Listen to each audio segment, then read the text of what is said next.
MSLI T V, رہنمائی بدلتی دنیا کے لیے۔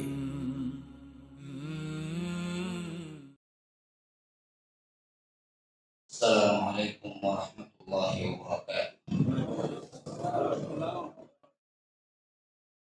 ان الحمد للہ نحمده ونستعینه ونستغفره ونؤمن به ونتوکل علیہ ونعوذ باللہ من شرور انفسنا ومن سیئات اعمالنا، من يهده الله فلا مضل له ومن يضلل فلا هادي له، وأشهد أن لا إله إلا الله وحده لا شريك له، وأشهد أن محمدا عبده ورسوله، أما بعد، فإن خير الحديث كتاب الله، وخير الهدي هدي محمد صلى الله عليه وسلم، وشر الأمور محدثاتها، وكل محدثة بدعة، وكل بدعة ضلالة، وفي رواية وكل ضلالة في النار. فأعوذ بالله السميع العليم من الشيطان الرجيم من همزه ونفثه ونفخه. إن الدين عند الله الإسلام. فقال تعالى: اليوم أكملت لكم دينكم وأتممت عليكم نعمتي ورضيت لكم الإسلام دينا. اللهم أرنا الحق حقا وارزقنا اتباعه، وأرنا الباطل باطلا وارزقنا اجتنابه. اللهم علمنا ما ينفعنا وانفعنا بما علمتنا وارزقنا علما.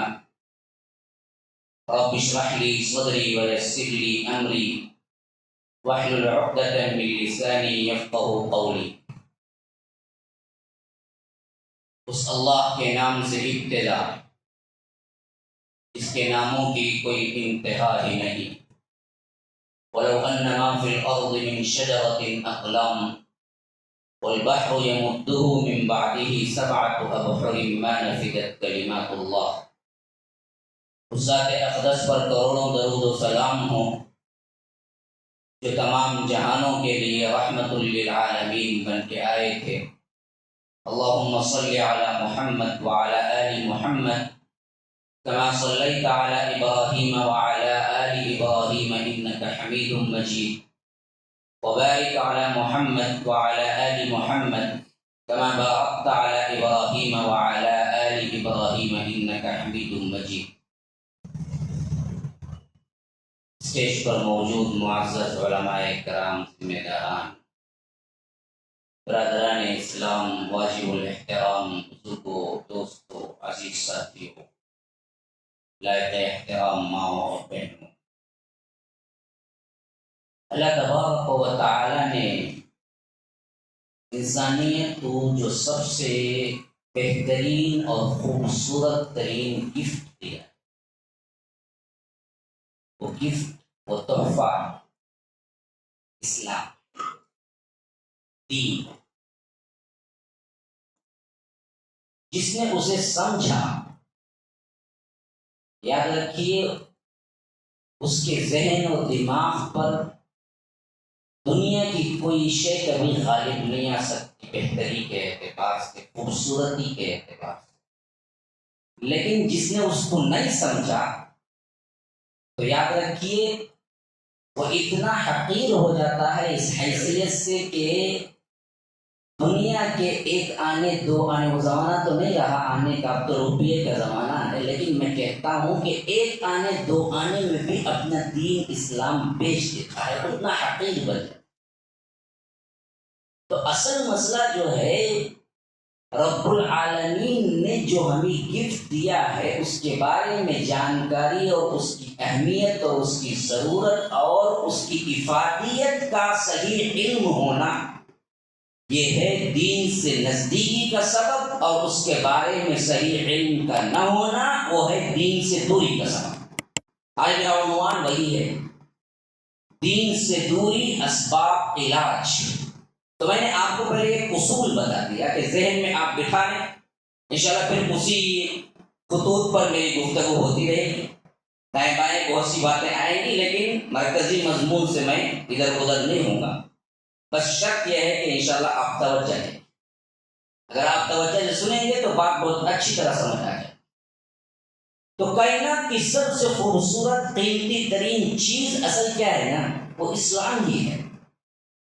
دیکھیے دولت مل جائے، دین نہ ہو، تو کتنے مالدار وہ ہیں جو اپنی تکلیف کو ظاہر کر کر کے آخرکار بڑی بری موت مرے ہے نا کتنے؟ تو ویسا کام ہے۔ اگر خاندان حسب و نسب ہے تو کتنے لوگ خاندانی ہیں لیکن آخری وقت میں ایسے زمانے میں ایسی گئی گزری حالت میں مرے ہیں کہ سب افسوس کرتے رہ جائیں گے۔ اگر مال و دولت اور آل اولاد یا خوبصورت بیوی یا آخر عورت ہی کا مسئلہ ہے تو کتنے لوگ ہیں جو سینی ایکٹر کے معاملے میں بڑے بڑے ان کی خوبصورت بیویاں ہیں لیکن خود بیویوں نے شوہر کو مار دیا یا تنگا کے خودکشی کر کے مر گئے۔ کتنے سینی ایکٹر ہیں، ابھی قریب میں 2-3 تو مرے ہیں، عورتیں مرتے ہی رہتے ہیں۔ بتاؤ مجھے ایک عالم کبھی خودکشی کر کے مرا ہے؟ پوری تاریخ شامل، پھر آ کے مجھ سے گفتگو کرو، لیکن تم بتا نہیں سکتے۔ ہاں، اصل چین، سکون، اطمینان، خوشی، مسرت، کامیابی، فرحت صرف دین اسلامی یہ ملا تو سب اس کے تحت میں آپ کو کیا ہے نعمتیں ہیں، یہ نہ ملا تو کوئی نعمت نہیں۔ جس کی اصل جانکاری آپ کو ہونی چاہیے تو پھر ہماری قوم کبھی دین سے دور نہیں ہوگی۔ مسئلہ یہ ہے کہ اصل میں ہم کو دین پتہ ہی نہیں ہے کہ کس چڑیا کا نام ہے، ڈکشنری کا کیا معنی ہے، اصطلاحی کیا معنی ہے، دین کسے کہتے ہیں، دین اسلام کی بیوٹیز کیا ہے، خوبصورتی کیا ہے۔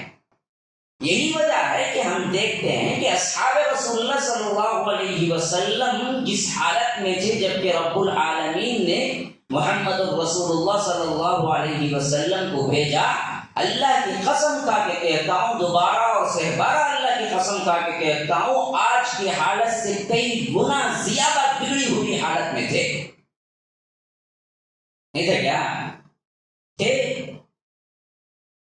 آج تو پھر بھی کیا ہیں، اللہ کا نام لینے والے ہیں، پھر بھی کیا ہیں، کچھ نمازی ہیں، پھر بھی کیا ہیں، کچھ روزے دار ہیں، پھر بھی کیا ہے، ایک تمدن ہے، ایک تہذیب ہے، ایک معاشرت ہے، ایک معاشیت ہے، ہر چیز میں کچھ نہ کچھ ہے۔ وہ تو بالکل اجڑ قوم تھی نا، گوار قوم تھی نا، کچھ نہیں آتا تھا، نہ دنیاوی اعتبار سے نہ دینی اعتبار سے ان کے پاس کچھ تھا، حتیٰ کہ ان پر رول کرنے والا کوئی ایک حاکم بھی نہیں تھا، کیونکہ اس کو بھی نہیں مانتے، وہ تو قبائلی زندگیوں میں بٹے ہوئے تھے نا جی، نہ فارس کے تحت آئے تھے، نہ ایران کے تحت آئے تھے، نہ روم کے تحت آئے تھے، نہ ہرقل بادشاہ انہیں کنٹرول کر سکا تھا، نہ خسرو پرویز اسے کنٹرول کر سکا تھا جسے کسرا کہتے ہیں۔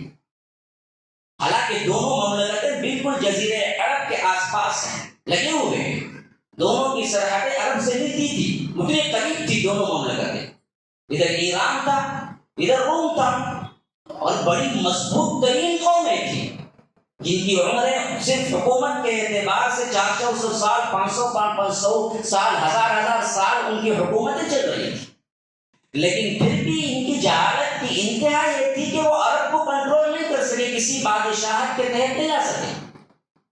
ان کا وہی کلچر تھا جو قبائلی تھا، جو بات میں اگر لڑائی شروع ہوتی تو کیا ہے، صدیاں چلتی۔ جب اللہ کے رسول صلی اللہ علیہ وسلم مدینہ پہنچے تو اسی وقت جنگ ختم ہوئی تھی جس کا نام تاریخ میں آتا ہے کہ جنگ بعاث تھی، اور اس وقت اس کے تھکے ماندے وہی لوگ تھے جو سب سے پہلے انصار بنے، آ کر اسلام قبول کیا 13ویں نبوت کے سال۔ ہمیں کیا پتا لیٹسٹ پکچر کب ریلیز ہوا وہ پتا ہوگا، ہمیں سیرت سے کیا لینا ہے۔ ہمارا تو معاملہ ہی عجیب ہے، فیس بک میں ابھی کرنٹ ٹاپک کیا چل رہی ہے وہ معلوم ہوگا، ہاں لیٹسٹ گانا کون سا آیا ہے تیلگو میں، پتہ نہیں یہاں کیا چلتا ہے، مجھے معلوم نہیں، میری غلطی ہو تو معاف کرنا، تیلگو چلتی ہے یا کنڑا چلتی ہے مجھے نہیں پتہ نہیں، میرے کہ آپ اپنے اسٹیٹ کے لحاظ سے جانکاری کر لیں کیا کچھ چل رہا ہے، وہ سب پتا ہو۔ یہ نہیں تو خواہ کے سوالات، یہ کرنا ہے وہ نہیں کرنا ہے، ایسے ہوتا ہے ویسے ہوتا ہے. انہی سوالات کرنے والے گلی کے نکر پر ٹکر پر کھڑ کے کیا گھنٹے گھنٹے بتانے والوں سے کہو کہ بھائی آج مطالعے کا دن ہے، ذرا آؤ سیرت النبی پڑھ لیں گے. بہت بزی مولوی صاحب، بزی شیڈول ہے. کیا بزی؟ کونے پہ بیٹھ کے چاہ یعنی حالت درد دل سے شیئر کر رہا ہوں، یہ نہیں کہ میں طنز کر رہا ہوں. ہماری قوم کہاں جا رہی ہے؟ چائے خانوں میں جا رہی ہے. قوم کی حالت دیکھو، ہمارے نوجوانوں کے خیالات، انداز، اطوار دیکھو کہاں ہے. وقت کیسے ضیاع ہو رہا ہے. واٹس ایپ میں کتنے گھنٹے لگاتے ہیں، فیس بک میں کتنے گھنٹے لگاتے ہیں، ادھر ادھر کی چیٹنگ میں کتنے گھنٹے لگا دیے. بچا وقت جو ہے کہ وہ کھانے پینے کے ڈشز پہ لگاتی ہے. ماشاء اللہ بڑے کھانے والے بھی ہیں لوگ، کھلانے والے بھی. ہم مشہور ہیں آپ کے، لیکن صرف کھانا پینا ہی تو زندگی نہیں ہے. زندگی کچھ اور چیز کا بھی نام ہے میرے بھائی. تو ہمارے اندر وہ چیز ہے ہی نہیں کہ ہم جانکاری حاصل کریں کہ ہم جس دین کو پیدائشی اعتبار سے مان لیا، آخرتاً اس کی بیوٹی وہی ہے. کبھی سرچ کیا آپ نے؟ کبھی سیکھا، کبھی سمجھا، کبھی پڑھنے کی کوشش کی؟ بیٹھے ہوئے میں کتنے لوگ ہیں جو قرآن کو مکمل ترجمے کے ساتھ پڑھے؟ بتائیے. بیٹھے ہوئے میں کتنے لوگ ہیں جن کو قرآن نہیں روزانہ 5 وقتہ نماز میں اللہ اکبر سمع اللہ لمن حمدہ، اللہ اکبر ربنا لک الحمد سبحان ربی العظیم سبحان ربی الاعلیٰ، جو قرآن میں تسبیحات ہیں ان کے معنی کم از کم معلوم ہے. کتنے کو پتہ ہے؟ میں قرآن میں کیا ریسائٹ کرتے، تلاوت کرتے وہ نہیں پوچھ رہا ہوں. ہر ایکشن پہ جو تکبیرات اور تسبیحات ہیں ان کے معنی کم از کم معلوم ہے کہ کیا ہے مطلب. روزانہ امام کہتا ہے سمع اللہ لمن حمدہ، آپ اٹھتے ہیں تو ایک مرتبہ جب جھکا تب اللہ اکبر کہا، تکبیر تحریمہ اللہ اکبر کہا، سجدے کو گیا اللہ اکبر کہا، دوبارہ سجدے سے اٹھا اللہ اکبر کہا، پھر دوبارہ سجدے کو گیا اللہ اکبر کہا. لیکن رکوع سے اٹھتے وقت صرف اللہ اکبر نہیں، سمع اللہ لمن حمدہ کیوں کہا؟ آخر معنی کیا ہے؟ وہاں اللہ اکبر کیوں نہیں کہا؟ ہم کو کیا پتا؟ کبھی آیا آپ کے ذہنوں میں خیال؟ آخر ہم بھی دین کے نام لیوا ہیں، ہمارے اوپر بھی ضروری بنتا ہے کہ ہم جائیں سیکھیں، علم حاصل کریں، جانیں. میرے بھائیو، اصل تبدیلی، اصل دوری، اصل پوائنٹ یہی ہے کہ ہم نے دین اسلام کو سمجھا ہی نہیں. اور علاج بھی اسی میں مضمر ہے کہ آپ اس کو سمجھنا شروع کر دیں، تب آپ کو پتا چلے گا کہ واہ کیا بہترین تہذیب، کیا تمدن، کیا معاشرت اور کیا چیز دیا ہے رب نے جو پوری کائنات میں کہیں ڈھونڈنے سے نہیں ملی.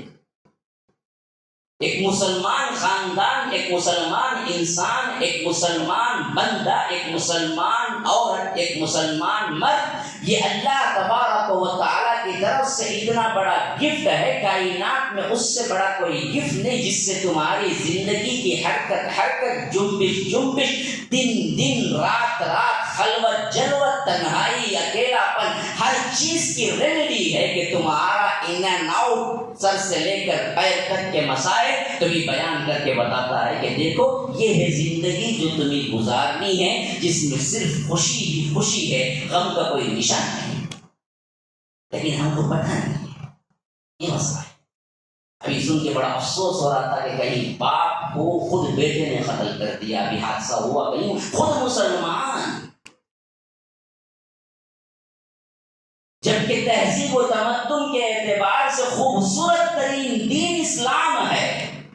ایسی تہذیب دیا، ایسا تمدن دیا، ایسی معاشرت دی، ایسا خاندانی نظام دیا کہ وہ لڑکی، وہ بچی جس کو خود زندہ دردور کر دیا کرتا تھا خود باپ اپنے ہاتھوں سے لے جا کر، جاہلیت کے زمانے میں سنن دارمی کے اندر یہ روایت پوری کی پوری موجود ہے، جس میں ایک صحابی اللہ کے رسول صلی اللہ علیہ وسلم کے پاس اسلام قبول کرتے ہیں، پھر زار و قطار ہوتے ہیں اور کہتے ہیں اللہ کے رسول کیا اللہ میرا گناہ معاف بھی کر دے گا؟ تو اللہ کے رسول پوچھتے ہیں کہ کیا تمہیں پتہ نہیں ہے کہ اسلام قبول کرنا پچھلے تمام گناہوں کو معاف کر دیتا ہے، اور تمہارے جتنے کچھ گناہ ہیں اللہ تبارک و تعالی یہ اسلام قبول کرنے سے تمہیں معاف کر دیا ہوگا۔ تو جب تم الگ سے کیوں پوچھتے ہو کہ اللہ میرا ایک کون سا گناہ ہے جو معاف نہیں کرے گا؟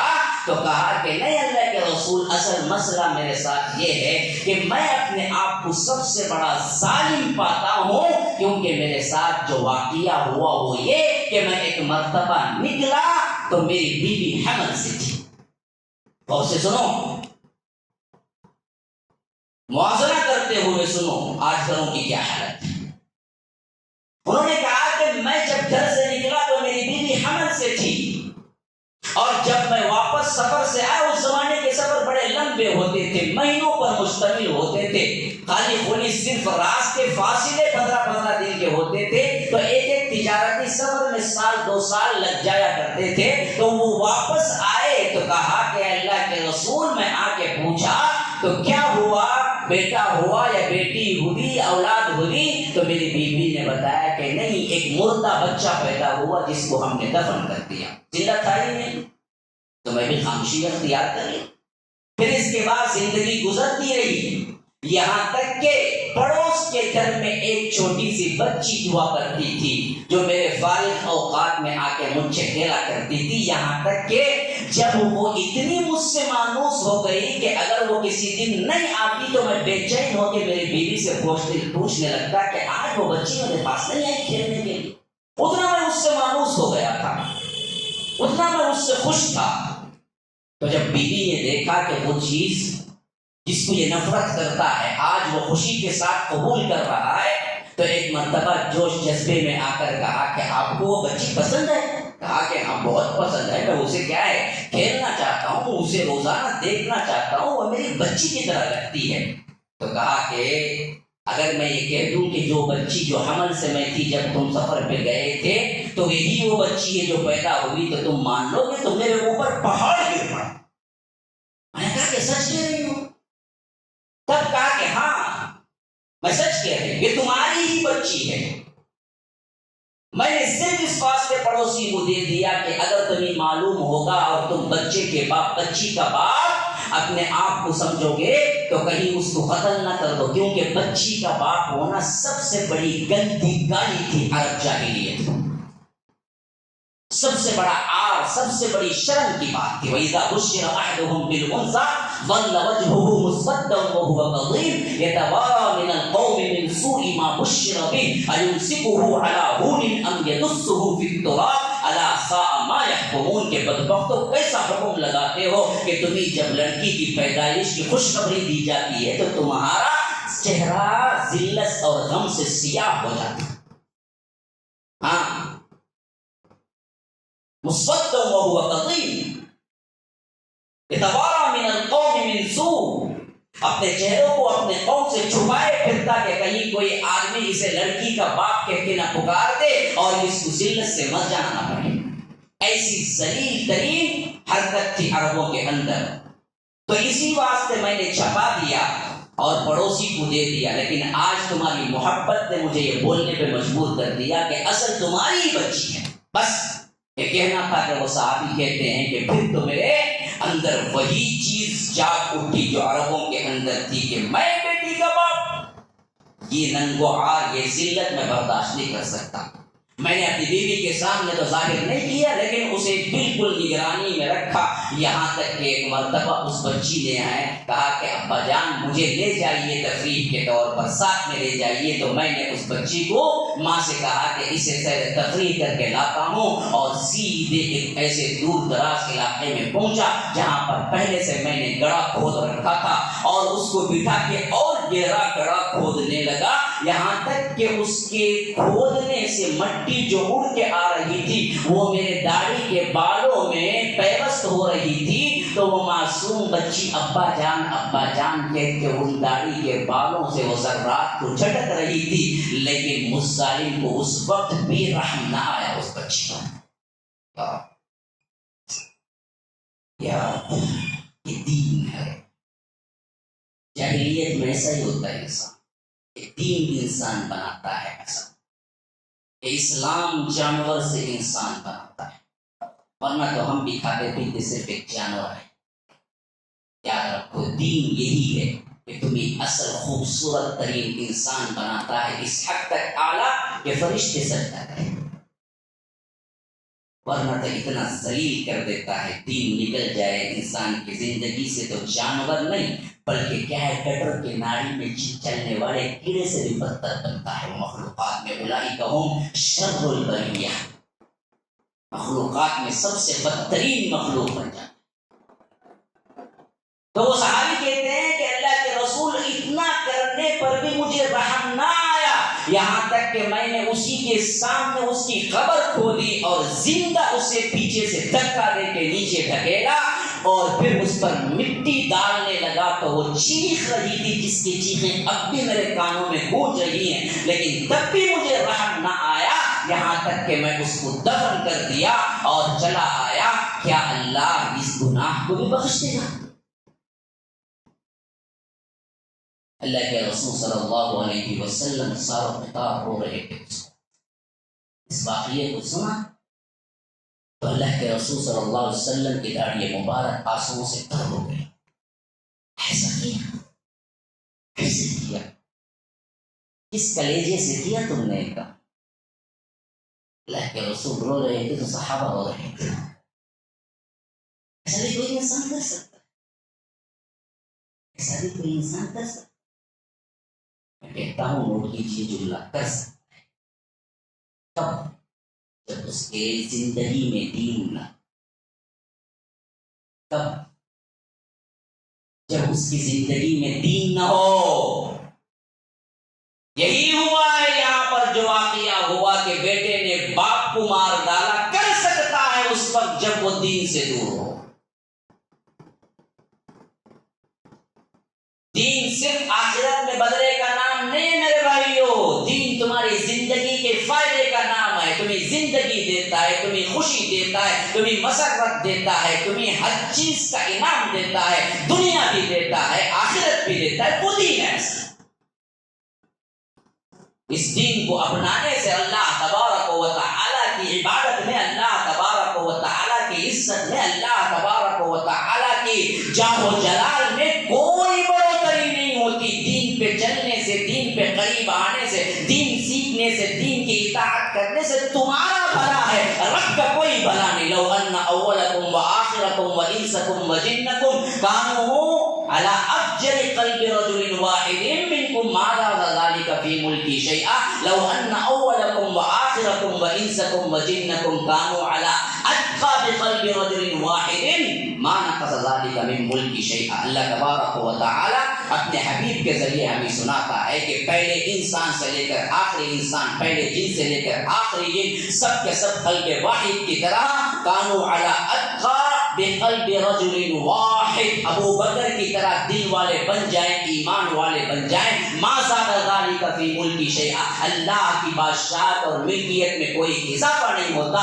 اور سب کے سب مل کر ناہنجار بدبخت گنہگار ابو جہل کی طرح کیوں نہ بن جائے۔ علی افجر قلب رجل واحد منکم ما نقص ذلك من ملکی شیئا، اللہ تبارک و تعالی کی بادشاہت میں، ملکیت میں، اس کی جاہ و جلال میں، اس کے اللہ کی شان میں کوئی کمی واقع نہیں ہوتی۔ تمہاری عبادت سے رب العالمین بے نیاز ہے، تمہاری اطاعتوں سے رب العالمین بے نیاز ہے۔ تم جو کرتے ہو وہ تمہارے لیے ہے، تمہاری زندگی کے لیے ہے، اور وہ صرف آخرت کی زندگی کے لیے نہیں بلکہ تمہاری دنیا بھی دین ہی کے اندر چھپا ہوا ہے۔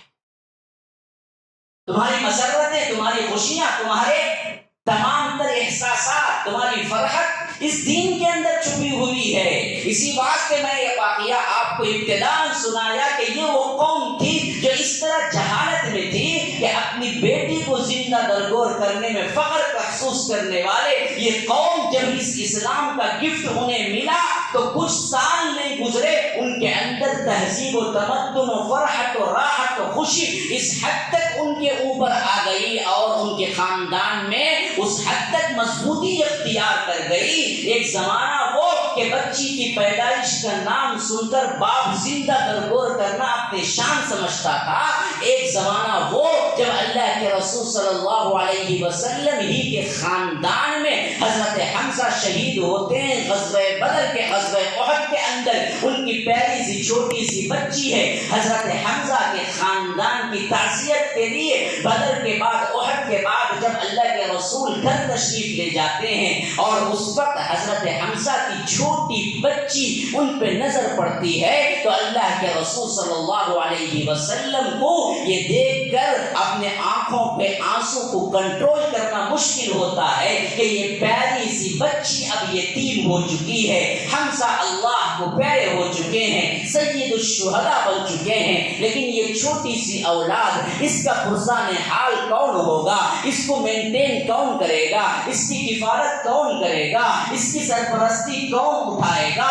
اللہ کے رسول ابھی سوچ ہی رہے ہوتے ہیں تو اللہ کے رسول صلی اللہ علیہ وسلم کی عدالت میں یہ مقدمہ پیش ہوتا ہے کہ ایک طرف حضرت علی کے بھائی حضرت جعفر جو ہیں وہ آ کے کہہ رہے ہوتے ہیں اے اللہ کے رسول یہ دراصل میری بیوی اور اس کی اماں یعنی اس بچی کی اماں اور میری بیوی دونوں بہنیں ہیں اور آج حمزہ شہید ہو چکے ہیں اور ان کی بچی ہے تو میری سب سے زیادہ خواہش ہے کہ میں حمزہ کی بچی کی کفالت میں کروں گا, اس واسطے مجھے دے دیجئے. اور ادھر زید بن حارثہ اللہ کے رسول صلی اللہ علیہ وسلم کے نیک پالک بیٹے متبنہ بیٹے آگے کھڑے ہوئے ہیں اور کہہ رہے ہیں اللہ کے رسول نا اللہ کے رسول آپ ہی نے حضرت حمزہ کو ساتھ میں میرا بھائی بنایا تھا, دینی بھائی بنایا تھا.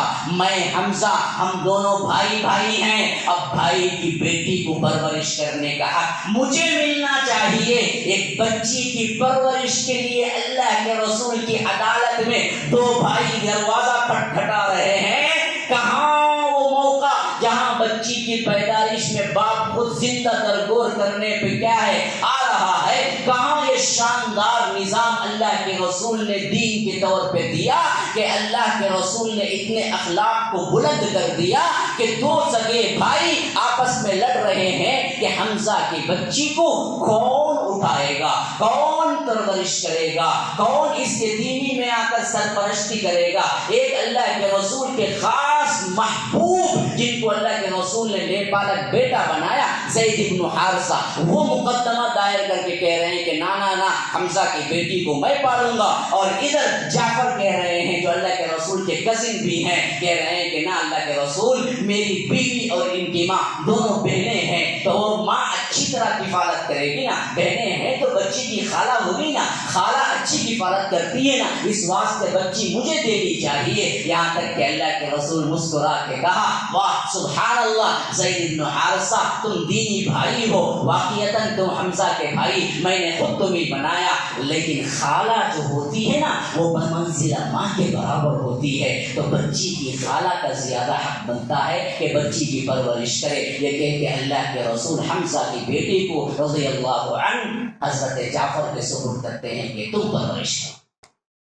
کہاں وہ انسانیت کی گری ہوئی حالت, کہاں یہ بلندی معراج انسانیت کی, کون دیا؟ دین کو سمجھو, دین کو سمجھو. یہی واقعہ میں نے سعودی عرب کے ایک جریدے میں پڑھا. آج کا اپنا واقعہ یہ تو کیا ہے, آپ کہہ سکتے ہیں صحابہ کا زمانہ تھا نا بھائی, ہمیں سب کیا کر سکتے ہیں آج نا, آج کے زمانے کا واقعہ بالکل سچا واقعہ. ایک ماں کے دو بیٹے تھے, اور ماں کو اللہ نے عمر دیا 100 کے قریب, بلکہ 100 سے متجاوز کر چکی تھی اس کی عمر, اور بیٹے کی عمر تقریباً 80 سے زائد, اور ایک بیٹے کی عمر تقریباً 75 سے زائد. ایک بیٹے کے گھر میں رہ رہی تھی, یہاں تک کہ عرصہ گزرا تو دوسرے بیٹے نے کہا کہ حق بنتا ہے کہ اب ماں میرے گھر میں رہے. کہاں آج کے ہمارے گھر ماؤں کو لاکھوں سے مار کے نکال رہے ہیں بیویوں کے کہنے پر. کہاں یہ مقدس گھرانہ جو کہہ رہا ہے کہ نہ اتنے دن ماں تمہارے پاس رہی, یہ بہت بڑا گفٹ ہے رب کا کہ ماں کی خدمت کا موقع ملا ہے, آج مجھے میری ماں چاہیے, میں خدمت کروں گا. تم نے اتنے برس خدمت کی, آج میں خدمت کروں گا. دوسرا بھائی کہتا ہے کہ نہ یہ خدمت کا گفٹ مجھے ملنا چاہیے, میں تمہیں نہیں دوں گا، حتیٰ کہ دونوں سعودی عدالت میں پہنچ جاتے ہیں۔ جھگڑا کیا ہے؟ ماں کو نہیں دیکھنا کریں، ہماری عدالتوں میں نہ دیکھنے کا جائے۔ ہماری عدالتوں میں مسائل جو آئیں گے وہ کیا ہیں؟ ہمارے بیٹے جو ہیں ایک ہی ماں کی اولاد، ایک ہی باپ کی اولاد، اس واسطے جھگڑے پہ جائے گی کہ دیکھو یہ ماں آ کے ہمارے گھر میں رہ جاتی ہے جس سے مجھے پالنے پرورش کرنے کا پیسہ نہیں ہے، میں پہلے ہی کمزور ہوں، اس واسطے اسے حکم دو کہ دوسرے بیٹے گھر جا کے رہیں۔ اٹھائے گا، یہ واقعہ بالکل الٹا تھا۔ ماں کی خدمت کرنے کے لحاظ سے دونوں جا کر مقدمہ دائر کیے، کہا کہ دیکھو ہم چاہتے ہیں کہ ماں میرے گھر میں رہے، دوسرا بیٹا کہہ رہا ہے کہ میرے گھر میں رہے۔ اب قاضی فیصلہ کرے کہ اس نے دراصل اتنے سال سے ماں کی خدمت کی، آج میں خدمت کرتا ہوں۔ کہہ رہا ہے بڑا بھائی جو 80 سال سے اوپر ہے، جو 75 سال سے اوپر ہے، وہ کہہ رہا ہے کہ دیکھو تم بوڑھے ہو، آج تمہاری خدمت کرنے کی ضرورت ہے، اس واسطے مجھے دے دو، میں وہ چھوٹا ہوں، میں خدمت کرنا چاہتا ہوں۔ تو بڑا بھائی نہیں مان رہا ہے۔ کہاں یہ کہ خود کا بیٹا باپ کے گلے پہ چھری رکھ دیا، مار دیا۔ کہاں جا رہی ہے یہ دین؟ کہاں جا رہی ہے امت؟ کہاں جا رہی ہے انسانیت؟ کہاں جا رہے ہیں ہم؟ ذرا تصور کر کے دیکھو، کیوں اتنے گر گئے؟ کیوں اس بستی میں پڑ گئے؟ واحد وجہ یہی ہے کہ ہم نے دین کو سمجھا ہی نہیں ہے۔ سمجھے ہوتے تو یہ واقعات ہوتے جو میں بیان کر۔ آخر جج نے کہا کہ اماں اس فیصلے کا حق مجھے تو نہیں ملتا، آپ ہی کہہ دیجئے آپ کس بیٹے کے ساتھ رہنا چاہتے ہیں۔ اماں نے بڑا کڑا جواب دیا۔ بوڑھی ماں نے کہا کہ جس صاحب بیٹے میرے دونوں میرے ہیں، میں کیسے کسی ایک کی طرف ہو سکتا؟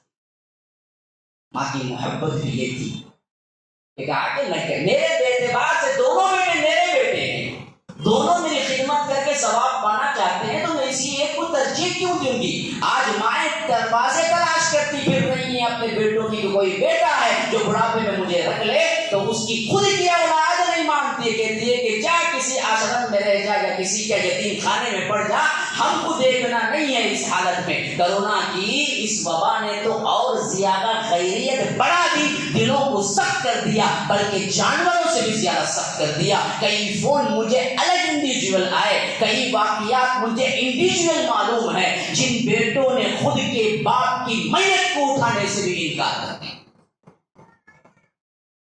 یہ انسانیت ہے؟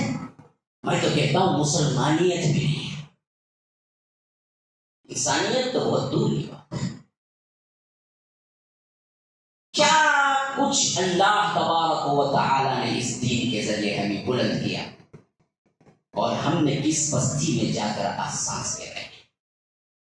کیا اخوت، کیا رواداری، کیا بھائی چارگی، کیا ایک دوسرے کا کیا خیال رکھنے کا جذبہ اللہ کے رسول صلی اللہ علیہ وسلم نے اس دین سے بنایا، لیکن ہم کس طرح ان سب کو اپنے دلوں میں جگہ دیے اسلام کی صحیح روح کو مٹا بیٹھے۔ مسلمانوں، دین کی پہچان، اپنے دین کو سمجھو، اپنے دین کو سیکھو، اپنے دین کو جانو، پھر یاد رکھو کبھی دوری نہیں آئے گی۔ اب آئیے اصل مضمون، یہ میرا افتتاحی کلمات تھے، اس سے آپ کو تعارف کروانا تھا۔ مضمون کی طرف آئیے۔ دین کا مطلب نماز روزہ نہیں ہے میرے بھائی، دین کا مطلب چند رسومات نہیں ہے میرے بھائی، دین کا مطلب صرف کیا ہے؟ پیدا ہوئے تو ختنہ کر دینا، مرے تو دفنا دینا، اور شادی کرے تو نکاح نامہ میں دستخط کر دینا، یہ صرف دین نہیں ہے۔ دین کا مطلب ہے مکمل نظام حیات، مکمل زندگی، قانون۔ ہاں، اللہ تبارک و تعالی نے یہ جو مشن جس جسم کا اللہ نے دیا، اس جسم کو مینٹین کیسے کرنا ہے، کب سے؟ ماں کے رحم میں رہنے والا جنین جو ہے وہاں سے لے کر قبر کی گود کے اندر دفنانے کے بعد تک کے جتنے احکامات ہیں ان سب کو رب نے بتایا، اس کا نام ہے دین، اور اس دین کو رب نے آخر وقت میں یہ وحی اتار کے مکمل کر کے نعمت کے اتمام کا اعلان کر دیا کہ الیوم اکملت لکم دینکم واتممت علیکم نعمتی ورضیت لکم الاسلام دینا، کہ آج میں نے اس دین کو تم پر مکمل کر دیا اور اپنی نعمت کو پوری کر دیا، اور میں راضی ہو گیا قیامت تک کے لیے دین اسلام کو۔ اب دین مکمل ہو چکا، نہ اس کے اندر کوئی کمی نہ اس کے اندر کوئی زیادتی، اللہ کو قبول نہیں ہے یہ پرفیکٹ دین جس کے اندر نماز روزہ ایک حصہ ہے، جس کے اندر تمہارے رسومات ایک حصہ ہی ہیں۔ اصل کیا ہے؟ زندگی گزارنے کا طریقہ۔ کہاں سے؟ ماں کے پیٹ میں بننے والا بچہ جنین جو بنتا ہے وہاں سے اس کے احکامات شروع ہوتے ہیں۔ اتنا پیارا دین ہے، ماں باپ وہ سلوک نہیں کر سکتے جو دین اس کا حکم دیتا ہے، اس کی محبت دیتا ہے۔ شادی کر لیے، مسائل پیدا ہو گئے، ہاں بھائی، یعنی ماں باپ خود چاہ رہے ہیں، کیا چاہ رہے ہیں؟ ہم کو بیٹا نہ کو والے صاحب ہے نا، کتنے لوگ ہمیں ایک بچے، ہم کو کئی کو بچے لگتے، پھر کئی کو شادی کرا، بچہ رکھو، بڑا ہو کرنا تھا، جب بڑا ہوا کرا تو بچے بھی جھیل۔ کتنے جوڑے ہیں جو سمجھتے ہیں کہ اختیار ان کا اپنا ہے اور کہتے ہیں کہ ابھی دراصل ہم گیپ لیے ہوئے ہیں مولوی صاحب، ابھی بچے نہیں، ہم تو انجینئرنگ پڑھ رہے ہیں، میری بیوی ڈاکٹر بن رہی ہے، ہم بعد میں دیکھ لیں گے۔ اور کبھی اتفاق سے حمل ٹک گیا تو اس حمل کو گرانے میں ذرا برابر بھی شک نہیں کرتے اور لے جا کے گرا کے آتے ہیں۔ ایسے ہزاروں حمل، لاکھوں حمل گرتے ہیں ایک دن میں کائنات دنیا کے اندر۔ یہ باپ اور ماں خود اپنے بچے کو مار دینے کی رسم کو کوئی پکڑ کے حفاظت کرتا ہے، اس معصوم بچے کی تو وہ دین ہے۔ اور اللہ کے رسول صلی اللہ علیہ وسلم نے ہمیں بتایا کہ دیکھو یہ دراصل قتل ہی ہے، اور خود قرآن میں بتایا کہ وَلَا تَقْتُلُوا أَوْلَادَكُمْ خَشْيَةَ إِمْلَاقٍ نَحْنُ نَرْزُقُكُمْ وَإِيَّاهُمْ، کہ دیکھو مفلسی کے گھر سے اپنی اولاد کو قتل نہ کرو، ہم تمہیں بھی رزق دیتے ہیں، ان کو بھی دیتے ہیں، بھئی اس کی ذمہ داری میرے اوپر ہے، تمہارے اوپر نہیں ہے۔ اگر تم جنین میں ماں کے رحم میں بننے والا یہ بچہ اگر بن جائے، ٹک جائے، تو حمل کا گرانا سب سے بڑا گناہ ہے، اسی طرح جس طرح کسی کا قتل کرنا گناہ ہے۔ تو یاد رکھو دین سب سے بڑا رحم کرنے والا ہے یا ماں باپ؟ ماں باپ تو مارنے پہ تلے ہوئے ہیں جی، ہاں، دین نے اس وقت آڑے آ کے بتایا کہ دیکھو نہ کرنا۔ ماں کے پیٹ میں جنین جب بنتا ہے وہاں سے مسائل شروع ہوتے ہیں۔ یہ ہے اس دین کا سب سے بڑا احسان۔ اور خوبیوں میں آگے جاؤ، آپ کے اپنی زندگی کا کوئی بھی مسئلہ یاد کرو، آپ یہ دعوے سے کہہ سکتے ہیں کہ اس مسئلے کا حل اسلام میں نہیں ہے۔ اور طاقت کے اعتبار سے تمہاری اپنی حالت کا نچلا درجہ اختیار کر لو، اس وقت بھی تمہیں دین یہ نہیں کہتا کہ تم زبردستی وہی عمل کرو جو صحت مندی میں کرتے ہو، بلکہ دین تمہاری حیثیت سے تمہیں آرام پہنچانا چاہتا ہے اور تمہارے لحاظ سے آسانی پیدا کرتا ہے۔ یرید اللہ بکم اليسر ولا یرید بکم العسر، اللہ تمہارے ساتھ آسانی چاہتا ہے، تنگی نہیں چاہتا۔ ان دو کی مثالیں دیتا ہوں پھر آگے بڑھ جاتا ہوں۔ پہلے میں نے کہا کہ زندگی کا تمہارا کون سا ایسا مسئلہ ہے جو تم کہہ سکو کہ دیکھو میرا یہ مسئلہ ہے اور یہ دین میں نہیں ہے، اس واسطے میں دین سے بیزار ہوں۔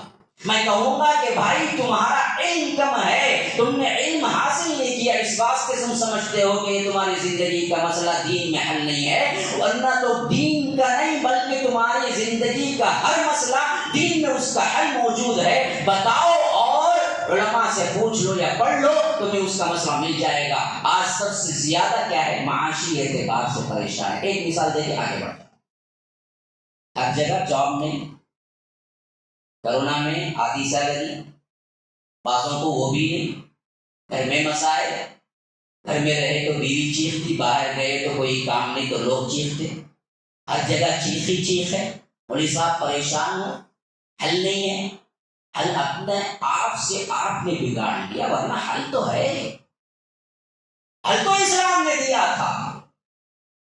حل تو اس کے لیے رب العالمین نے 1400 سال پہلے جب اس دین کو مکمل کیا اسی وقت یہ چیز بتا دیا کہ تم ایک دوسرے کی مدد کرنا، ایک دوسرے کا تعاون کرنا، ایک دوسرے پر رحم کرنا، ایک دوسرے کے اوپر ان کے مالوں پر حق ہے، صرف تمہارا نہیں بلکہ دوسروں کا بھی، حق للسائل والمحروم، کہ تمہارے مال کے اندر صرف تمہارا حق نہیں ہے، میں میرے بچے دوسرے سب لچے، یہ اصول نہیں ہے، بلکہ تمہارے مال میں ان سب کا حق ہے جن کے اللہ تبارک و تعالی نے ضرورت مند بنا دیا، جن کے مسائل ہیں، تم نے اختیار ہے، جاب نہیں ہے، کمیٹیاں فارم کرو اپنے اپنے علاقوں میں، ان نوجوانوں کو ڈھونڈو جن کے جاب گئے ہیں، اپنے زکوٰۃ کا پیسہ لگاؤ، بیت المال قائم کرو اور ان کے مسائل کے حل کے اعتبار سے ان کو پیسہ دینا ہے، جاب دینا ہے، محنتیں کرو، بیٹھ کے صرف باتیں کر لینا یا ایک دوسرے پہ کیچڑ اچھالنے سے مسائل حل نہیں ہوتے۔ ہمیں ہر جگہ ایک بہترین بیت المال بنانا چاہیے جو تمہارے اپنے زکوٰۃ کے پیسوں سے بنے، اور اس طرح سے جو تجارت میں خسارہ اٹھائے ہیں، جو جاب میں خسارہ اٹھائے ہیں، جو پریشان حال ہیں، جو جا کے مانگ نہیں سکتے، ہم تو صرف ان کو دیتے ہیں نا جی جو لگ لپٹ کے مانگ لیتے ہیں، جو کیا ہے اپنا پیشہ فقیری اختیار کر لیتے ہیں، جو آ کے چمٹ جاتا ہے، اللہ کی قسم جو چمٹ جاتا ہے وہ فقیر نہیں ہے، وہ پیشہ ور بھکاری ہے، بھکاری۔ یہ پیشہ ور بھکاری کو دینے کی تاکید کہیں نہیں آئی، دینے کی تاکید تو اصل مفلس کو، اصل وہ جو اپنی عزت کے خاطر کہیں نہیں پوچھتا۔ ہاں اللہ نے فرمایا کہ یہ جاہل لوگ سمجھتے ہیں ان کو دیکھ کر کہ یہ لوگ بڑے اچھے پیسے والے اور اپنے آپ میں مست رہنے والے، ضروریات کو پورے کر دینے والے، نہ نہ نہ، یحسبهم الجاہل اغنیاء من التعفف، کہ جو لوگ مانگنے سے پرہیز کرتے ہیں اور اس میں جاہل لوگ سمجھتے ہیں کہ یہ ان کو پیسے کی ضرورت نہیں ہے، لیکن تمہارے اوپر ذمہ داری بنتی ہے کہ ایسے سفید پوش لوگوں کے جاؤ، ٹوک لگاؤ، ان کو کسی نہ کسی بھی میٹھی میٹھی باتوں سے ان کے احوال سنو، پھر ان کی ضرورت کا پیسہ انہیں تحفتاً دے کر مدد کرو، پیشے کے اعتبار سے بھکاری پن اختیار نہ کرو۔ ہاں یہ سکھایا ہے تو مسئلہ ہے، لیکن ہم تو صرف ان کو دیتے ہیں جو چمٹ جاتا ہے، جو مانگنے والا فقیر بن جاتا ہے، جو قرض مانگ مانگ کے دیوالیہ ہو جاتا ہے، تب جا کے ہم اس کو دیتے ہیں۔ کوئی اچھا آدمی فقیر ہے، مانگتا نہیں ہے، اور آپ کو معلوم بھی ہے اس کے گھرانے میں بہت تنگی چل رہی ہے، لیکن کیا ہے ہم کبھی نہیں دیتے اس کو، ہم کبھی نہیں دیتے، اور دیے تو بھی 10 مرتبہ بول کے بتا کہیں کو کیا حالت تھی، معلوم تیرا لاک ڈاؤن تھا نا، دیا نہیں میں 10 ہزار تجھے، اس میں تو سوچتا کاش کہ میں اس سے پہلے مر جاتا تو اچھا تھا، اس طرح بے عزت تو نہ کرتا ہے۔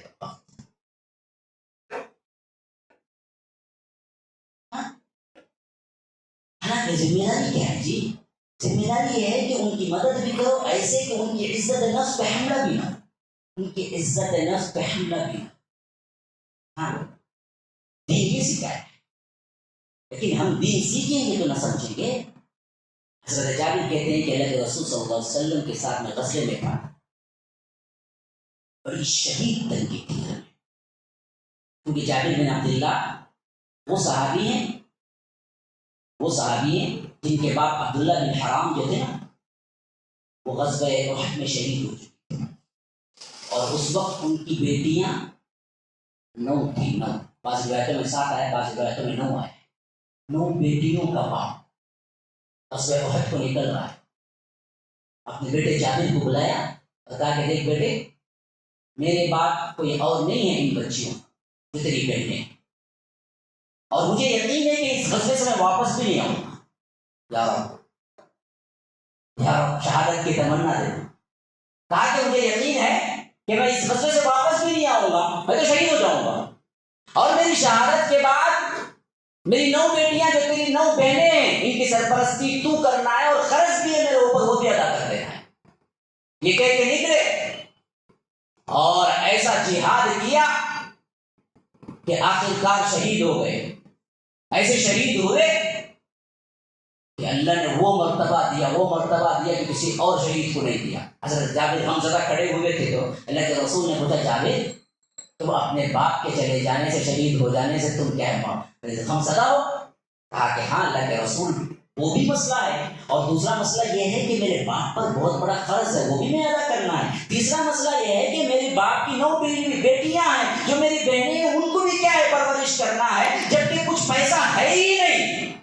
اللہ کے رسول نے کہا کہ لیکن جابر یاد رکھو تمہارے باپ کے ساتھ تمہارے رب نے کیا سلوک کیا پتہ ہے؟ کہا کہ کیا کیا؟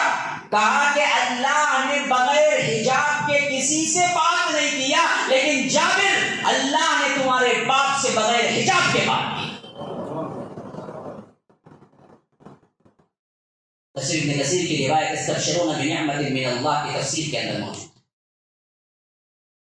یہ مقام اللہ نے تمہیں دیا ہے تمہارے باپ کو۔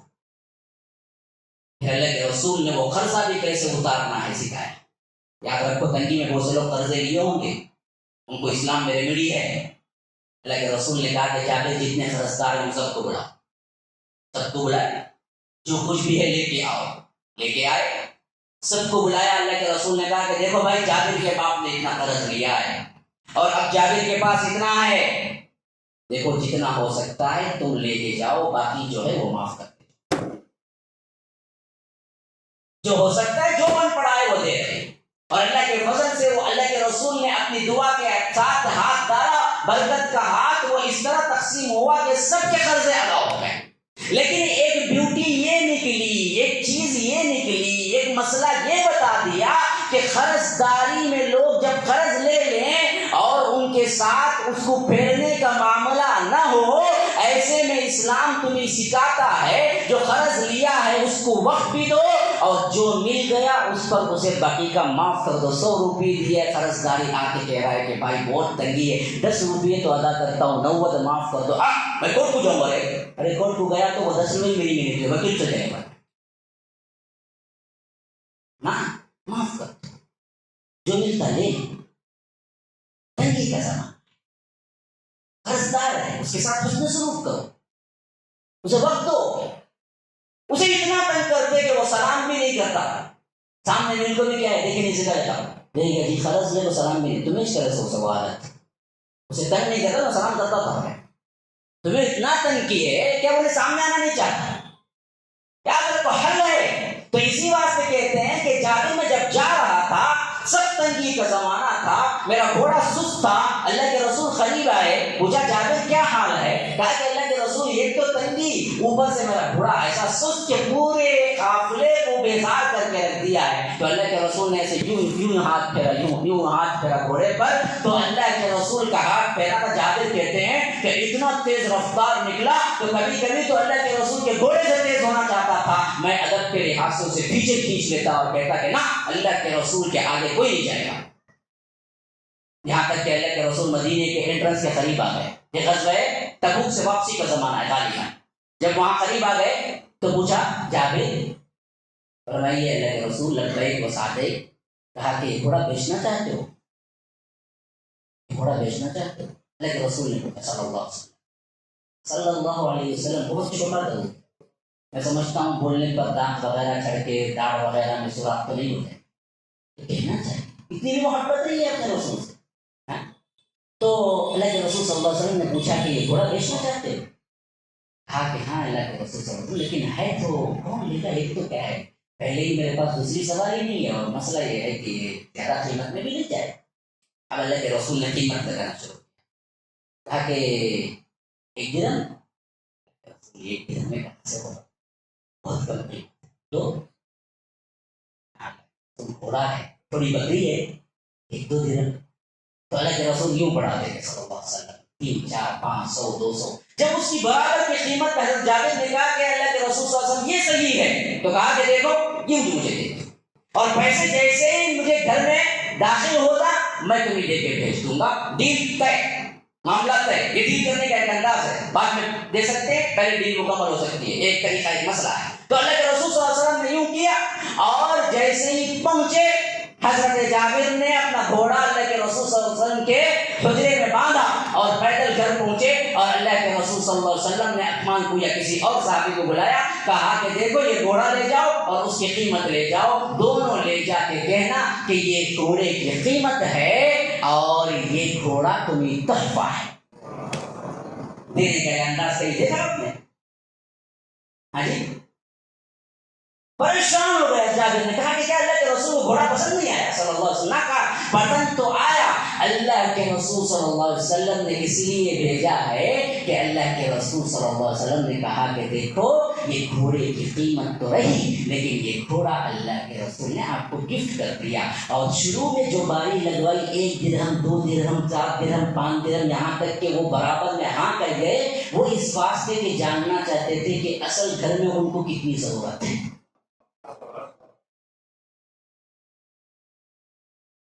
یہ ہے دین.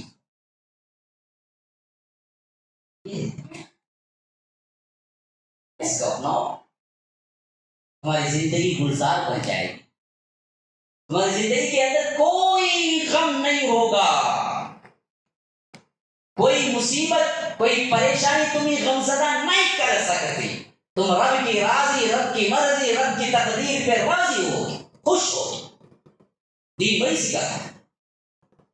دنیا کا کوئی مرض اور کوئی تکلیف تمہیں ہرا نہیں سکتی. کتنے لوگ کرونا نہیں آیا ڈر کے مر گئے.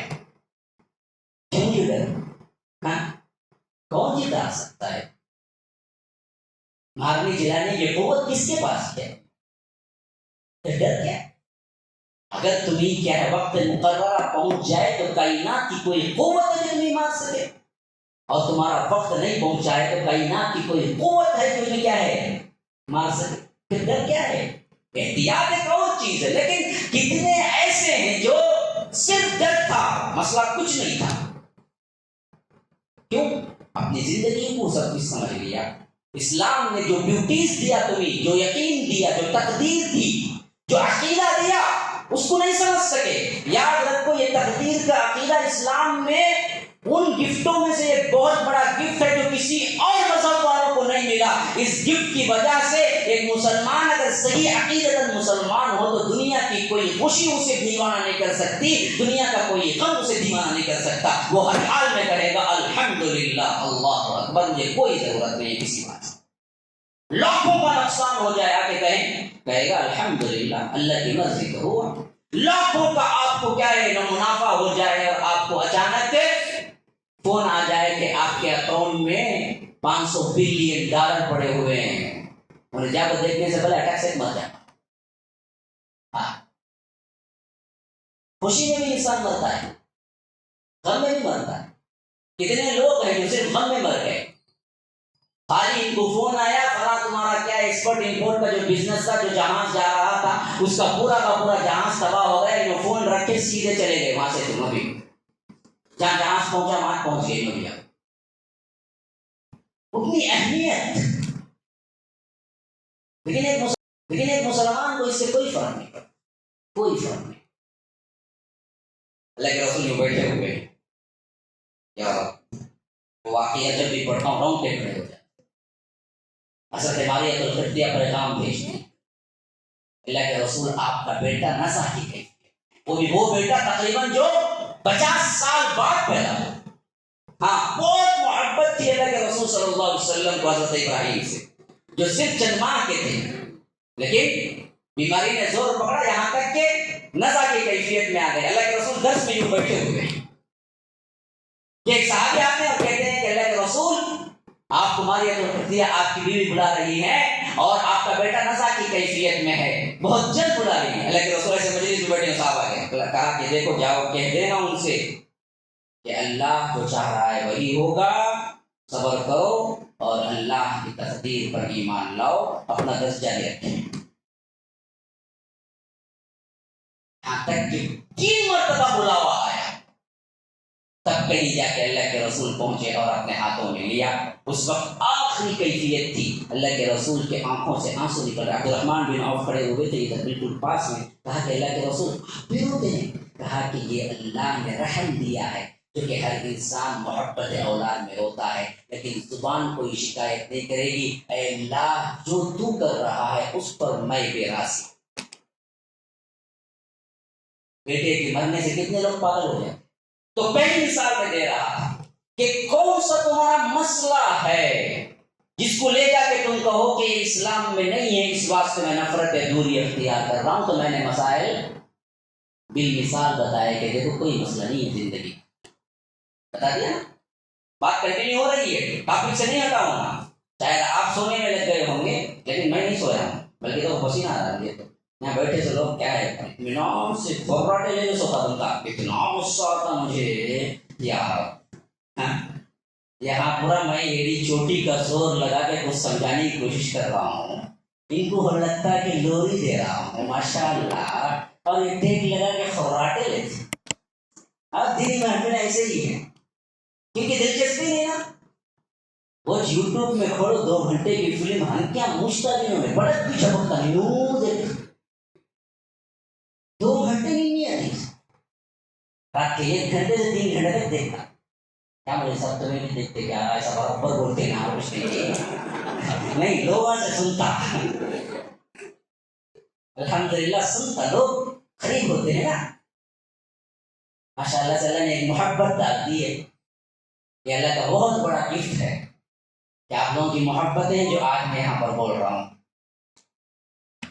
حیدرآباد نے مجھے تو محبت دی ہے نا، میرے اپنا سگا وطن نہیں دیا، اتنی محبتیں دی ہیں مجھے ماشاء اللہ سے، تو یہ سنتا ہوں تو میں آپ کو بتا رہا ہوں یہ حالتیں ہوتی ہیں لوگوں کی، تو 2 گھنٹے جو آنکھ بند کر کے جھپکے بجائے پلک جھپکائے بجائے دے رہے اصل اس کا انٹرسٹ ہے، دوسرا کچھ نہیں ہے وہ، تو یہاں جو بیٹھتے ہی نیند آ جاتی ہے نا، اس کا کیا ہے انٹرسٹ نہیں ہے، ذوق شوق نہیں ہے، ورنہ تو اس کو بھی نیند نہیں آتی، تو میں اپنے ٹریک پہ بالکل سیدھے جا رہا ہوں کہ میں نے وہاں سے لیا آپ کو جہاں سے دین کی جانکاری ہو، اور وہاں سے پھر ٹرن کیا بیوٹیز جان لو، پھر اس میں آپ کو 2 چیک رکھے، پہلا چیک ایک رکھا کہ ایسا کوئی مسئلہ نہیں ہے جس کے لیے آپ دین سے دوری اختیار کریں، یہ کہہ کر میں نے 3-4 مثالیں عصر حاضر کی صحابہ والی دے دی، اور دوسرے سیکشن کو میں نے اٹھایا، وہ یہ تھا کہ اس پر چلنے میں کوئی سختی نہیں ہے، اللہ نے تمہارے حالات کے تحت کم سے کم تر بنا کے سہل بنا کے تمہیں یہ دین پیش کیا، جس کی مثالیں اب دے رہا ہوں 2-3 وہ ذہن میں رکھیں۔ دین پر چلنا بہت آسان ہے، الدین یسر، دین آسان ہے، لیکن اس کا مطلب تمہارے دماغ میں آسان ہے کا مطلب نہیں، وہ بھی غلط سمجھ لیتے بعض لوگ، بعض لوگ کیا کرتے دین آسان ہے بول کے اپنی غلطیوں کو برابر ٹھہراتے، سگریٹ پیتا کیا جی سگریٹ میں حرام، دین بہت آسان ہے مولوی صاحب، اچھا دین آسان ہے بولے تو زنا کر لے، دین آسان ہے، شراب پی لو دین آسان ہے، ڈانس بار میں چل جاؤ دین آسان ہے، پردہ چھوڑ دو دین آسان ہے، اب جو بولتے ہیں نا مولوی بھائی دیکھو پردہ کرو بھائی داڑھی رکھو، دین آسان ہے مولوی صاحب، یہ ملا ہے نا بہت سخت بنا دیتا، کیا داڑھی میرے پہ تو جنت کو نہیں جان گی؟ اچھا اب یہ الگ سوال ہمیں ڈھونڈنا واقعی کیا جواب ملتا ہے، مسئلہ یہ نہیں ہے، تمہاری ذہنیت کا دین آسان نہیں ہے، دین تو دین ہی ہے، دین آسان کا اصل مطلب یہی جواب ہے جو میں آپ دے رہا ہوں کہ تمہاری حیثیت کے اعتبار سے کبھی جو تم نہیں کر سکتے اس پر مجبور کر کے کرنا، یہ نہیں رکھا اللہ نے دین ہے، یہ دین آسان ہے، یعنی ایسا کوئی ماحول، ایسا کوئی وقت یا ایسی کوئی کیفیت تمہارے جسم یا تمہارے اطراف میں پیدا ہو گئی جس سے تم وہ وقت میں صحت مند جب ہوتے تو نہیں کر سکتے، تو اللہ نے اس دین کو اتنا فلیکسیبل رکھا کہ احکامات کو کم سے کم تر میں لے جا کے تمہارے لیے سہولتیں دیتا ہے۔ اس کی ظاہر سی مثال تمہاری نماز ہے،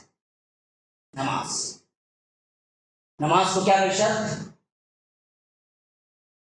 کیا کوئی شرط، وضو کے بغیر نماز نہیں، سب کو معلوم ہے، نہیں وضو کے بغیر بھی پڑھتے ہی نا، ہاں نہیں پڑھتے نا، ہاں وضو کس سے، پانی سے، بخار آ گئی پانی نہیں پی سکتا بندہ، ڈر ہے بڑھ جائے گی سردی، اللہ نے تیمم کا حکم دیا، چلو جی تمہیں کوئی مسئلہ ہے پانی نہ چھو، تیمم کا ہے نا، ریمیڈی بن گئی تھی، بالکل محفوظ کر دیا تمہیں، اب دیکھو یہی دوسرا ہمارے یہاں وہ آتا ہے، وہ کیا کہتے ہیں، وہ تروپتی کو جاتے ہیں، وہاں کے لوگ جو ہندو لوگ ہیں وہ تروپتی کو نکلتے ہیں، وہ آتا ہے دسمبر کے مہینے میں عموماً، پتہ نہیں آتا ہی نہیں آتا ہے، ہمارے یہاں بہت ہوتا ہے، لوگ نکلتے ہیں، وہ بالکل سردی کا ماحول، سخت سخت ترین سردی، دسمبر کے اینڈنگ میں ان کا زمانہ آتا ہے، اور ان کو شرط ہے کہ جب وہ مالا وغیرہ ڈال لیتا ہے بندہ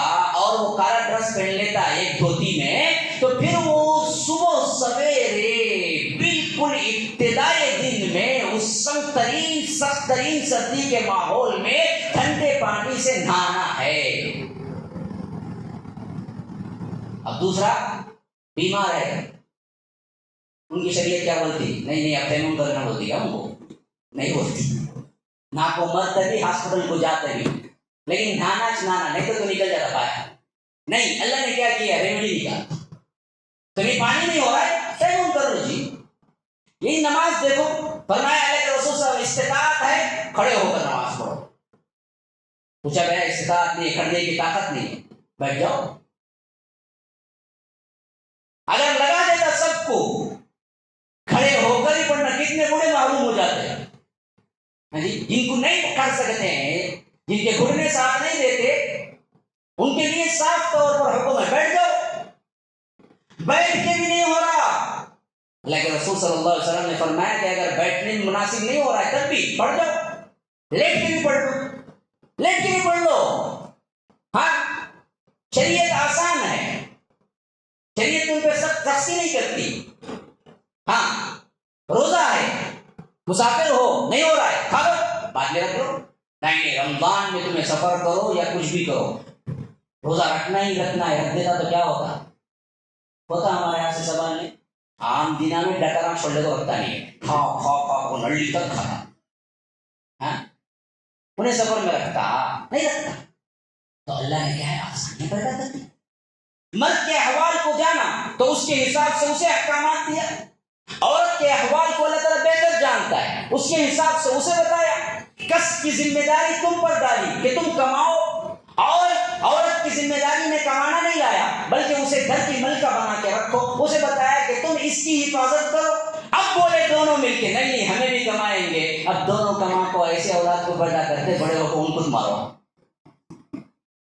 تمہیں تربیت دیتے گھر میں رکھ کے تو یہ ایسا بنتا، مرد کمانے جاتا تو عورت مقابلہ کر کے بولی کہ میں بھی کماؤں گی، دونوں کمانے گئے تو بچہ کون دیکھے، گھر کا میڈ دیکھا یا میڈ نہیں دیکھی، میڈم دیکھے، انہوں دیکھ کو کیا کرے ایسا پالے اسے، انہیں بڑا ہوگا سوچتا ہی نہیں اتنا مجھے چھوڑ کو جاتی تھی تو اس سے ایک بار مارنا پہلے بڑا ہو مارتا ہوا، ہاں بھائی نفرت آتی بڑا ہو کر، حقیقت بول رہا ہوں، جب بڑا ہو کر بچہ دیکھتا کہ ماں باپ میرے سے اٹیچ نہیں تھے، میرے لیے وقت نہیں دیے، میرے واسطے کچھ نہیں کیے، لے جا کے کیا ہے صرف چھوڑتے تیرے ڈے کیئر میں یا کسی بھی کیا ہے اس عورت کے پاس داریا کے پاس اور اپنے کاموں میں مشغول تھے، تو سب سے بڑی نفرت وہی آتی کہ آخر ان کو کیا ضرورت تھا، جب بچہ پیدا کیا تو مجھے دیکھتے، بڑا ہو کر وہی نفرت کا سبب بنتا۔ اللہ تبارک و تعالیٰ نے اس دین میں ہزاروں ایسے مقامات رکھے جہاں پر تکالیف آئی تو اللہ تبارک و تعالیٰ نے اسے سہل کر کے پیش کر دیا کہ دیکھو یہ نہیں ہوا تو یہ کر لو، یہ نہیں ہوا تو یہ کر لو، یہ نہیں ہوا تو یہ کر لو، اللہ نے یہی کرنا ہے، ایک ہی مقام پہ رکھ دیتا تو یاد رکھو پھر دین اسلام تمہارے لیے بہت ہی شدید ترین بن جاتا جس پر تم عمل نہ کرتے۔ اسی لیے اللہ کے رسول صلی اللہ علیہ وسلم سے فرمایا گیا کہ آپ ایسی شریعت لے کے آئے ہیں جس شریعت کے اندر وَيَضَعُ عَنْهُمْ إِصْرَهُمْ وَالْأَغْلَالَ الَّتِي كَانَتْ عَلَيْهِمْ، جو بوجھ پچھلے لوگوں نے اپنے اوپر ڈال دیے تھے ان بوجھوں کو وہ ہٹاتا ہے، اور وہ تمام رسیاں اور بیڑیاں جنہوں نے رسومات کی حیثیت سے دین میں ایجاد کر لیے ان سب کو صاف بنا کر دین اسلام کا آسان طریقہ سکھاتا ہے۔ ہمیں بھی تو وہی کیا نا جی، آج اسلام سے دوری اور نفرت کرنے کا ایک سبب یہ بھی ہے کہ جو اسلام میں نہیں ہے وہ اٹھا کر معاشرے میں یا بچوں میں یا جوانوں میں ڈالنا کہ دیکھو یہ اسلام میں ہے، یہ رسم ہے، تو وہ سوچتا کہ اچھا اسلام اتنا برا ہے تو ماننا کیا۔ میں ایک مثال دیتا ہوں، دیکھیے پتہ یہاں ہے یا نہیں ہے پتہ نہیں، لیکن عموماً جوڑوں میں شادی ہو کے نئے آتے دونوں جوڑے، اب ماں باپ کا فرض کیا ہوتا، الٹا ان کو بتلاتے کہ دیکھو میاں بیوی کی زندگی کیسی گزارنی ہے، آپ کے اندر محبت الفت کیسی رہنی ہے، حقوق کیسے رہنے ہیں، یہ بتانے کے بجائے جو ان کے بوڑھا بوڑھی ان کو سنا کے رکھتے وہ بتاتے کیا فلاں دن نہیں ملنا، محرم میں نہیں کرنا، تو الگ انہیں الگ، اتنے مہینے انہیں میکے میں کیا کرنا، 6 بجے کے بعد لائٹ نہیں ڈالنا، ٹوائلٹ کو گئی تو ایسا جانا، وہ منحوس لینے کو نہیں آنا، نہائے بغیر کچن میں نہیں آنا، کافی بنانا نہیں، انہیں صبح سویرے ایک 3 گھنٹے کو اٹھی 4 گھنٹے کو اٹھی، نہانے کی ضرورت ہے، نہانے کی ضرورت تھی یا مرد کو تھی یا عورت کو، اچھا کافی بنا کے پی کے نہائیں گی بولے تو بہت سے گھروں میں کیا میں خود دیکھا ہوں، ہاں صبح میں نہائے بغیر کچن کو نہیں پورا منحوس ہو جاؤں گا، کون بولے گی نہائے بغیر کچن کو گئے جا، بریانی کھائے جا، کنڈا کھائے جا، تمہارے سگریٹ کھائے جا، سب کھاؤ، تم نہ کون روکے صحت ہے، وہ نماز فجر تک ٹائم ہے اس کو کرے وہ، بعض وہ تو اتنا زیادہ ایسا ٹارچر کرتے ہیں دن میں دروازہ بند نہیں کرنا، ارے بیوقوف دروازہ نہیں بند تو کیا کھلے عام کرے گا، نہیں رات میں کرنا کوئی ضروری ہے، نئے نئے میاں بیوی ہیں جب چاہیں گے کون دیا، اب یہ نوجوان جوڑا سمجھتا ہے یہ سب شاید اسلام میں، اس وجہ سے ہمارے نہیں بولتے، ہمارے بابا بولتے ہیں کہ اسلام نے تو نہیں دیا تمہیں، یہ اسلام نے تو لطف اٹھانے کا اتنا کہہ دیا کہ ہن لباس لکم وانتم لباس لہم، تم ان کے لباس، تم ان کے لباس، وہ تمہارے لباس، جیسے لباس اور بدن کے درمیان کوئی پردہ نہیں ہوتا ویسے میاں بیوی کے درمیان کوئی پردہ نہیں، انجوائے کرو، ہاں حلال میں کرو حرام میں نہ کرو، حرام میں کرے تو ماں باپ راضی رہتے، رات کو جاگو آتا 4 جگہ وہ کیا بھی ٹینشن ہے، یہ بھی غلط طریقے سے سمجھ لینا اسلام کو، یا غلط رسومات کو اسلام کا جز سمجھ لینا، یہ بھی دین سے دوری مانگتا ہے، ہاں تو نہیں ہے، حتیٰ کہ روزے میں بھائی، روزے میں کو پتا نہیں ہوگا مسئلہ، روزے میں آپ کیا ہیں حالت جنابت میں رات میں، مسئلہ اس کا نہیں ہے، مسجد بھی ہے، بعض لوگ سمجھتے ہیں یہ سب مسائل مسجد میں بولنا نہیں آتا، دوسرے بولے جائے گی ہاں چیٹنگ کرے جائے بیٹھ کے مسجد میں، وہ سب کرے گا، یہ بولتے ہی کیا ہوتا بہت سے کیا ہے چہروں پہ کیا ہے لکیریں پڑ جاتی، کیا چیز ہے، بے حیا مولوی ہے اس کا، تمہیں بڑے حیا دار مولوی کی، مسئلہ دین کا ہے تو حیا کا نہیں ہوتا میرے بھائی، ان اللہ لا یستحی، اللہ تبارک و تعالی شرماتا نہیں ہے، اب دیکھیے نا یہ رمضان کا روزہ ہے، حالت جنابت میں آپ سو گئے، اٹھے، وقت سحر ہے، سحری کا وقت ختم ہوا چاہتا ہے، اس کے بعد 1 گھنٹہ تم کو فجر کا وقت مل رہا ہے، تو اس پر کوئی گناہ نہیں کہ وہ پہلے حالت جنابت میں ہی سحری کھا لے اور اس کے بعد غسل کرے، جنابت کی حالت کی وجہ سے اس کے صیام میں روزے میں کوئی اثر نہیں پڑتا، اتنا آسان رکھا ہے، لیکن لوگوں کو معلوم ہی نہیں ہے، اس واسطے کیا کرتے ہیں نہیں جوڑے رہے تو رمضان میں شادی ہوئی یا رمضان کے قریب شادی ہوئی، اس بات سے یہ 1 مہینہ ملنا نہیں، تو اماں کے گھر بھجا تو باؤ کے گھر بھجا، دونوں الگ کرو عید کے بعد آؤ، اب انہیں سوچتا ہاں اتنا سخت ہے دین ہے، رمضان میں ملنا نہیں، ارے رمضان میں دن میں ملنا نہیں، احل لکم لیلۃ الصیام الرفث الی نسائکم، رات میں عورتوں سے ملنا تمہارے لیے حلال کر دیا گیا ہے، یہ سب مثالیں اس واسطے میں دیا کہ دیکھو یہ دین آسان ہے، ریمیڈی دے رہا تھا، یہ نہیں تو یہ نہیں، یہ نہیں تو یہ نہیں، غلط طریقے سے سمجھ لینا خود ایک رکاوٹ، ایک بیزاری کا ماحول بنا دیتا، تو 2 باتیں میں نے اصولاً بیان کی، اس کی مثالیں بیان کر دی، اب اس سے زیادہ نہ میرے پاس وقت ہے نہ آپ کے پاس شاید ہے، اس واسطے جہاں پہ میری عزت ہے تب تک میں اٹھ جانا بہتر ہے، اب بعد میں چیر نیچے سے کھینچے بعد اٹھ کو جانا وہ برابر نہیں، اس واسطے آپ سن لیے، اب عمل کرو اور دیکھو آپ کے اندر خود ایک اسلامی کلی ذہنیت بنے گی اور اس کے قریب آنے کا جذبہ آ جائے گا، تو کریں گے عمل، عمل کب ہوگا بھائی، یاد رکھو جب جانیں گے تبھی کریں گے، جانے بغیر کر ہی نہیں سکتے آپ، ہاں تو اس واسطے پہلا کنڈیشن جانو کہ دین کیا ہے، جانیں گے اپنے اپنے محلے کے مساجد کے امام جو ہے ان سے رابطہ کرو، ان کے قریب ہو، ان سے جاؤ، ان کو تحفے تحائف دے کر مناؤ، مجھے دین سکھاؤ، اپنا کام بننا کر جاتے نہیں، وہ کالج کے کونے کو کھڑتے، وہ گلی کے کونے کو کھڑتے، اسے لولان ہوتے رہتے، اسے کاٹ لیتا، انہیں ادھر نامہ لکھ لیتا کرتے، کیا خون سے لکھتا رہتے نام انہیں، اس کی محبت میں دیوانہ پاگل ہو جاتے، لیکن جس کے لیے اصل پاگل بننا ہے اس کے لیے نہیں بنتا. یہ پورے مینار ہیں، روشنی کے مینار ہیں یہ لوگ. ان سے رابطہ کرو، جاؤ ملو، دین سیکھو، سمجھو. اللہ تبارک و تعالیٰ کہنے سننے سے زیادہ عمل کی توفیق عطا فرمائے. اللہ تبارک و تعالیٰ ہماری بیٹھنے کو قبول فرمائے. اللہ تبارک و تعالیٰ ہمارے گناہوں کی مغفرت فرمائے. جیسے ہم سب کو یہاں پر اکٹھا فرمایا ہے امام الانبیاء سید المرسلین و آخرین جناب محمد رسول اللہ صلی اللہ علیہ وسلم کے ساتھ جنت الفردوس میں بھی اکٹھا فرمائے. باللہ توفیق صلی اللہ وسلم علی نبینا محمد. اسأل اللہ لی ولکم ولسائر المسلمین من کل ذنب فاستغفروه انه هو الغفور الرحیم. السلام علیکم ورحمۃ اللہ وبرکاتہ. سامعین و ناظرین، الحمدللہ مسجد السلام کی تکمیل بہت جلد مکمل ہونے والی ہے. اس کے لیے آپ حضرات سپورٹ کیجئے. اللہ تبارک و تعالی آپ کی مدد کرے گا. صدقات و خیرات کے ذریعے، مرحومین کے نام سے، اور بھی دوسرے جو انفاق کے ذرائع ہیں ان تمام سے مسجد السلام کو اور MSLA TV کو آپ سپورٹ کرتے رہیے. فجزاکم اللہ احسن الجزاء. والسلام علیکم ورحمۃ اللہ وبرکاتہ.